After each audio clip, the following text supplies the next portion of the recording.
విలీన గ్రామాలు 20 వార్డులో సిపిఎం పార్టీ నాయకత్వం పర్యటించి అనేక సమస్యల మీద అధ్యయనం చేసి పర్యటన ద్వారా గుర్తించినటువంటి సమస్యల్ని పరిష్కరించాలని ఈ రోజు మన వైరా మున్సిపాలిటీ కార్యాలయం వద్ద వందల సంఖ్యలో పేదవాళ్ళు రోజువారీగా సమస్యల మీద బాధపడుతున్నట్లు వాళ్ళ పేదవాళ్ళందరూ కూడా ఇవాళ ఇక్కడ హాజరవడం జరిగింది.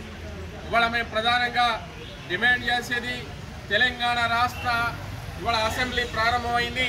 ఇవాళ ప్రజా ఉద్యమాలు ప్రజా సమస్యలు రాష్ట్ర వాగ్దానాలు అమలు చేయకపోవడం వల్ల ఇవాళ వందల సంఖ్యలో ప్రజలు కూడా మున్సిపాలిటీ కార్యాలయాల ముందు ఆందోళనలు ఒకవైపున జరుగుతూ ఉన్నాయి. ఇవాళ అసెంబ్లీ సమావేశాలు ప్రారంభమైన ఈ సందర్భంగా సిపిఎం పార్టీగా రాష్ట్ర ప్రభుత్వాన్ని డిమాండ్ చేయదలుచుకున్నాం. ఇవాళ మీరు ఇచ్చినటువంటి 6 గ్యారెంటీలు మా మున్సిపాలిటీ పరిధిలో పేదలకి ప్రజలకి రైతు కూలీలకి మహిళలకు వర్తించినటువంటి పరిస్థితి ఉంది. కాబట్టి ఇప్పటికైనా ఈ అసెంబ్లీ సమావేశాలు తీర్మానం చేయాలి. మున్సిపాలిటీ పరిధిలో ఉన్నటువంటి పేదలందరికీ భూమి లేని పేదలందరికీ కూడా ఇందిరమ్మ ఆత్మీయ భరోసా పథకాన్ని వర్తింప చేయాలని పేదలకి 12,000 రూపాయల పథకాన్ని అందించాలని మేము డిమాండ్ చేస్తా ఉన్నాం. అదేవిధంగా ఇందిరమ్మ కాలనీలు కూడా మనం చూస్తూ ఉంటే ఇవాళ పైలట్ ప్రాజెక్టు కింద కొన్ని ప్రాంతాలని కొన్ని గ్రామాలని ఎంపిక చేసుకొని మిగతా వాళ్ళందరికీ కూడా వార్డు గ్రామ సభలో మీ అందరి పేర్లు కూడా నమోదయ్యని ప్రకటించారు తప్ప ఇప్పటికీ ఇల్లు వస్తుందనే గ్యారంటీ లేనటువంటి పరిస్థితి ఉంది. కాబట్టి పేదవాళ్ళందరికీ కూడా ఇందిరమ్మ ఇల్లు ఇవ్వాల్సిన బాధ్యత ఈ ప్రభుత్వానికి ఉందనేది ఈ సందర్భంగా డిమాండ్ చేస్తా ఉన్నాం.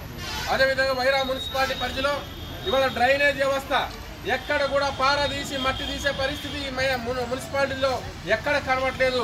మేము బ్రాహ్మణపల్లిలో తిరిగినా, శాంతినగర్లో తిరిగినా, సుందరయ్య నగర్లో తిరిగినా ఇవాళ ఏ కాలనీ చూసినా డ్రైనేజ్ వ్యవస్థ అస్తవ్యస్తంగా ఉంది. మురికిలోనే మురికి వాసనలో ప్రజలు జీవనం గడుపుతున్నటువంటి పరిస్థితి. వైరా మున్సిపాలిటీ ఇవాళ మురికి మున్సిపాలిటీగా మారింది. దీనికి ఇవాళ ప్రభుత్వం అధికారులే కారణం అని మేము చెప్పదలుచుకున్నాం. కాబట్టి వెంటనే దీని మున్సిపాలిటీని శుభ్రత చేయించాల్సిన బాధ్యత ఇవాళ మున్సిపాలిటీ అధికారులపై ఉందని డిమాండ్ చేస్తాము.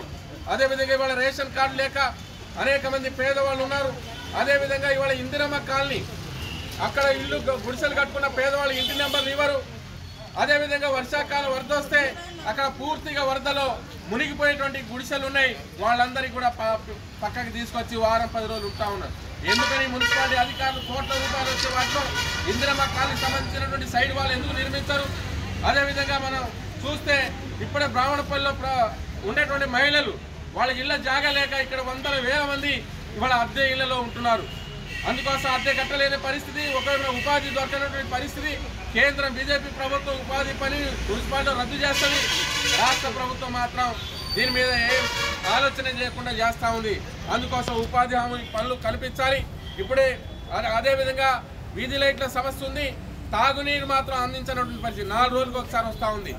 ఇచ్చేటువంటి నీళ్లు కూడా సక్రమంగా అందించినటువంటి పరిస్థితి. ముఖ్యంగా ఈ వైరా మున్సిపాలిటీకి ఏర్పడిన తర్వాత పేద ప్రజలపై మొయలేని భారాన్ని ఇవాళ మున్సిపాలిటీ అధికారులు ఇవాళ పన్నుల భారం పెంచేశారు. ఎట్లా ఉందంటే వైరా మున్సిపాలిటీలో ఆనాడు నిజాం నవాబు ప్రభుత్వంలో దొరలు ముక్కు పిండి ప్రజల దగ్గర నుంచి శిస్తు వసూలు చేసినట్టుగా ఇవాళ వైరా మున్సిపాలిటీలో ప్రజల ఇంటి పనిని వడ్డీతో సహా కట్టి ఇవాళ వడ్డీ మీద వడ్డీలేసి ఈ కడతారా లేదని జులుం ప్రదర్శిస్తా ఉన్నారు వైరా మున్సిపాలిటీ అధికారులు. ఖబర్దార్ మేము చెప్పదలుచుకున్నాం. ఈ రోజు నుండి న్యాయబద్ధంగా వాళ్ళు కట్టాల్సినది వాళ్ళు ఇల్లు జాగా ఇస్తారన్నా ఎంతుందో అంతవరకే తీసుకోవాలి. కానీ మీరు జులుం ప్రదర్శిస్తే జనం తిరుగుబాటు చేస్తారు. అవసరం అయితే సిపిఎంగా మేము చెప్పదలుచుకున్నాం.